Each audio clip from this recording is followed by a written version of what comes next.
Hello students, dictation 5 second बाद शुरू होगा।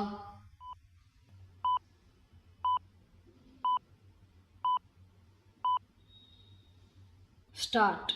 गंभीर आपराधिक आरोपों में गिरफ्तार या हिरासत में लिए जाने पर प्रधानमंत्री केंद्रीय मंत्रियों और केंद्र शासित प्रदेशों के मुख्यमंत्री या मंत्रियों को पद से हटाने के प्राविधान वाले विधेयकों पर लोकसभा में विपक्ष का जरूरत से ज्यादा हंगामा समझ नहीं आया।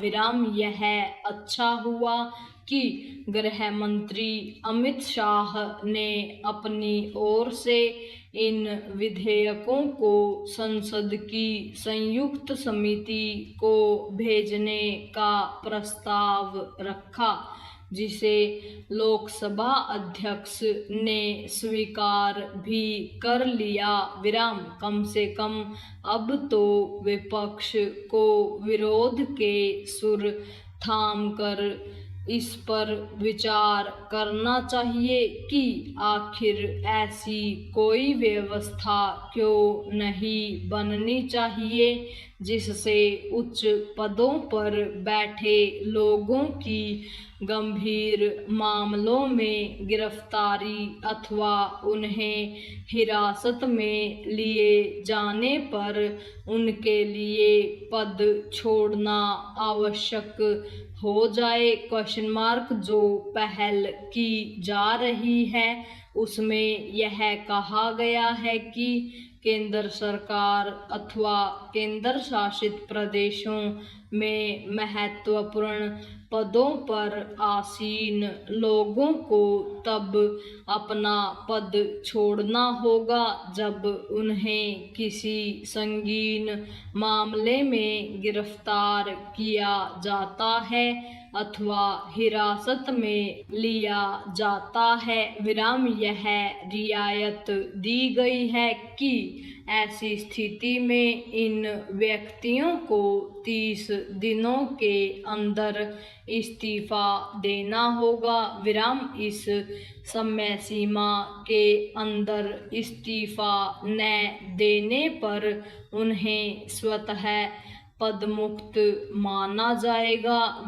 आखिर ऐसी किसी व्यवस्था में समस्या क्या है? पैरा।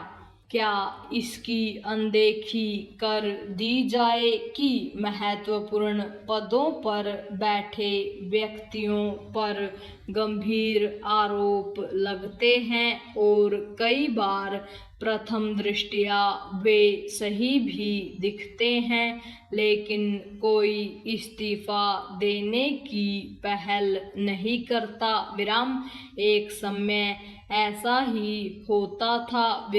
इस संदर्भ में गृह मंत्री अमित शाह ने स्वयं अपना उदाहरण दिया कि जब उन्हें गुजरात के मंत्री रहते गिरफ्तार किया गया था तो उन्होंने त्याग पत्र दे दिया था। क्या ऐसा अन्य नेताओं को नहीं करना चाहिए? एक वक्त यही परंपरा थी और इसका निर्वाह कई नेताओं ने किया। बतौर उदाहरण लाल कृष्ण आडवाणी ने जैन हवाला कांड में अपना नाम आने पर लोकसभा से त्यागपत्र देने के साथ यह घोषणा भी की थी कि जब तक वे दोष मुक्त नहीं हो जाते तब तक संसद नहीं लौटेंगे। उन्होंने ऐसा ही किया। ऐसे उदाहरण कुछ और नेताओं ने भी प्रस्तुत किए। अब स्थिति यह है कि नेतागण गंभीर मामलों में गिरफ्तार होने और और जेल जाने पर भी इस्तीफा देने की जरूरत नहीं समझते। विराम अब तो वे जेल से ही सरकार चलाने का दम भरते हैं और ऐसा कर भी चुके हैं। विराम दिल्ली के मुख्यमंत्री के रूप में अरविंद केजरीवाल ने ऐसा ही किया था। विराम जमानत मिलने के बाद वे तब इस्तीफा देने को बाध्य हुए जब बतौर मुख्यमंत्री उनके लिए कार्य करना कठिन हो गया। विराम क्या विपक्ष यह चाहता है कि राजनीति में शुचिता और नैतिकता की स्थापना के लिए कुछ भी न किया जाए?